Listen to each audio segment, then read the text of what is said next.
Definitely feel like we saw the real side of Porto. So I want to show that to you. Ooh, I'm excited. Let's go.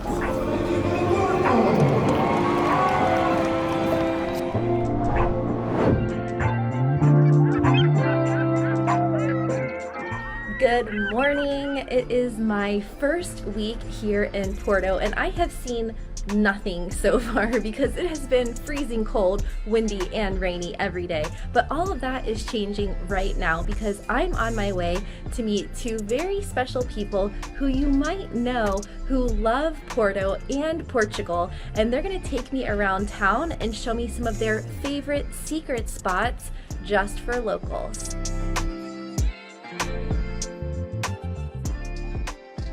I first met Josh and Kaylee from the YouTube channel Expats Everywhere when they were guests on my podcast in 2019. After traveling the world for more than 10 years, living in different countries from Spain to Singapore, they decided to settle here in Porto, Portugal.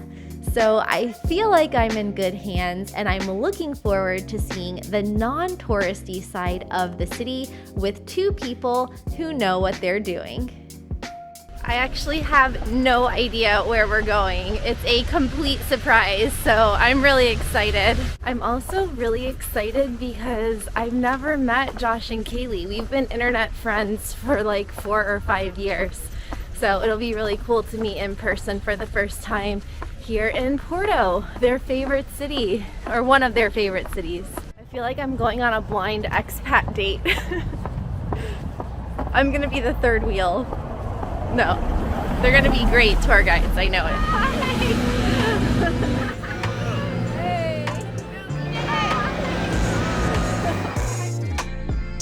After showing me the worst parts of Porto, which you can see at the end of this video, I met up with them for day 2 of my tour around the city. Josh and Kaylee are right up ahead, and they're about to show us the next secret spot on their list.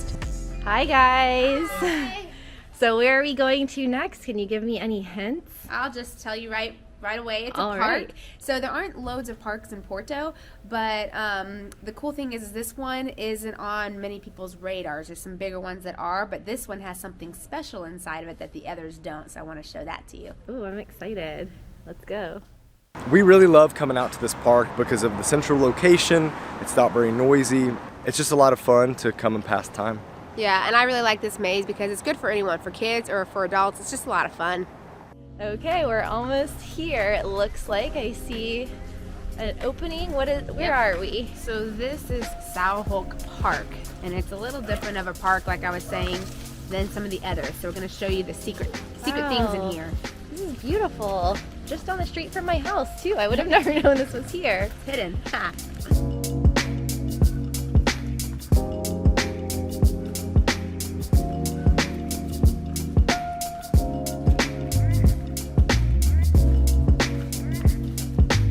So there's something inside of here that we're looking for? Yeah, well, I mean, there's, you know, this place is great for relaxing. You can come, especially on the weekends, and enjoy it. During the week, it's quite dead, which can be nice. But there's like a little game, if you will, inside of here. That's a lot of fun to play. But I like coming in and just taking in the views and the smell. It smells very natural in here. You can smell the trees. So it's awesome. Especially for being in the middle of the city, right? We're in the city, but it's very quiet, tranquil, and it smells good. Yeah, that's it. This park is located on the eastern side of the city and is known for its eucalyptus trees, beautiful fountains, and gardens. There is also a gallery on the premises located in a house that dates back to 1759. It's filled with contemporary art, including an exhibition on Andy Warhol. Okay, we've arrived to, what is this called? The labyrinth? The maze? It kind of looks like out of a movie. Aliens. And it's really well done. I guess I'll get in there and hopefully see you later. If not, until next time. I'm too tall for this maze, so...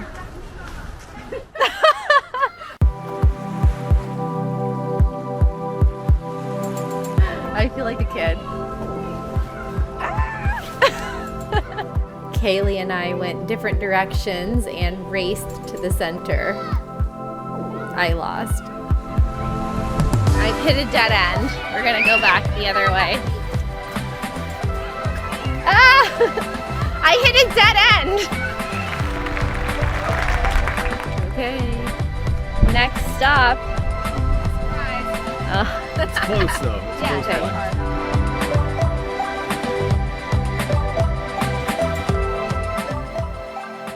So one thing that's really typical in Porto and Portugal in general is going to a wine tasting or maybe a port wine tasting. And today we're going to do something a little bit different. Now, I am not a big drinker, but I do like to learn about what the local libations are like in a country. Food and drinks are such an important part of any culture.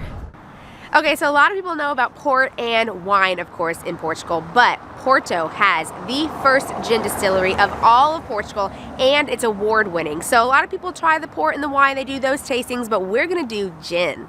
Josh and Kaylee took me to Invicta Gin School, where you can make your own bottle of gin. It's run by an expat couple from Australia who have worked all over the world and recently immigrated to Portugal. Even if you don't drink gin, like me, it's really fun to pick out the botanicals, invent your own flavor, and learn about the distilling process. The hardest part is deciding which combination of flavors to go with. Okay, I think like Kristin, there are a lot of options and I'm a little overwhelmed. So I'm gonna, I guess, get my nose in some of these things and take a look and see if I can create the perfect gin. You learn how to weigh out the juniper berries, choose the right combination of botanicals, and then everything is measured down to a science.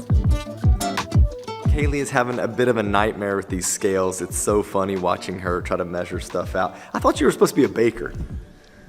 I am, but I don't bake with, I don't know, what is this one? Oh, cranberries, okay. It's not the scales, it's just the variety and what maybe goes together that I'm just like, ooh, I don't know what to do. There's some interesting ones. We're ready to make our gin, and I'm just having lots of fun smelling everything. It's delightful. It's like smelling what you make essential oils out of. This is lemon.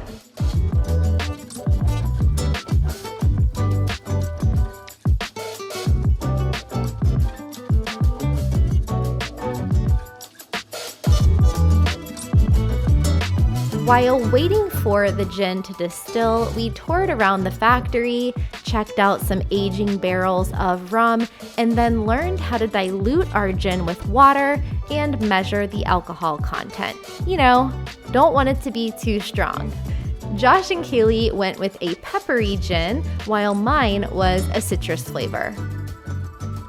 The whole process took a few hours and it was a great experience. I can definitely recommend it for a unique way to spend an afternoon in Porto, and you can find more info about it in this video's description.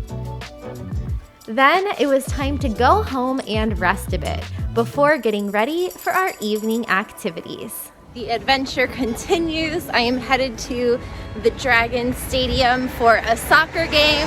I am so excited for this. It's been like 10 years since I've been to a soccer game in Europe, and then we're gonna meet up with Josh and Kaylee for another surprise. This was my first time at an FC Porto game, which is a professional football club or soccer club based in Porto. It was a lot of fun, and they scored in the first 1 minute of the game. Who are we playing? It's a small town here in Portugal. But the stadium was pretty empty because a lot of the locals were over in Qatar for the World Cup.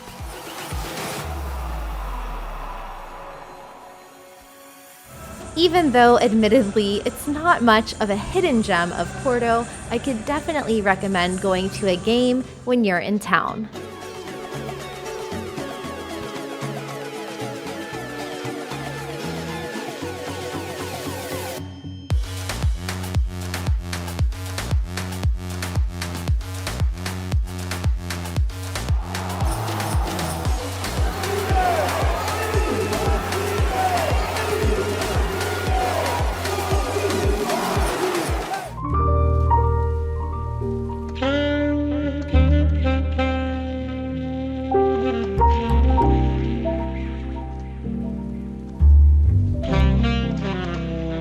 A lot of people know about fado here in Porto and in Portugal because it is famous, but there is actually a music scene here in Porto. So we're going to go to a place that they are doing covers of legends of the blues genre. So it should be a lot of fun.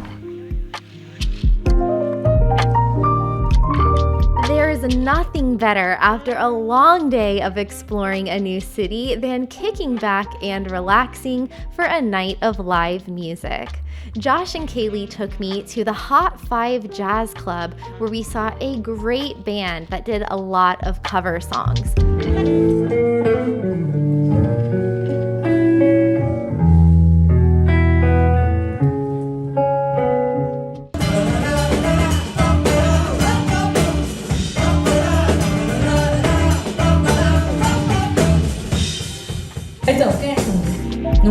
The places we went today are a great way to experience the non-touristy side of Porto.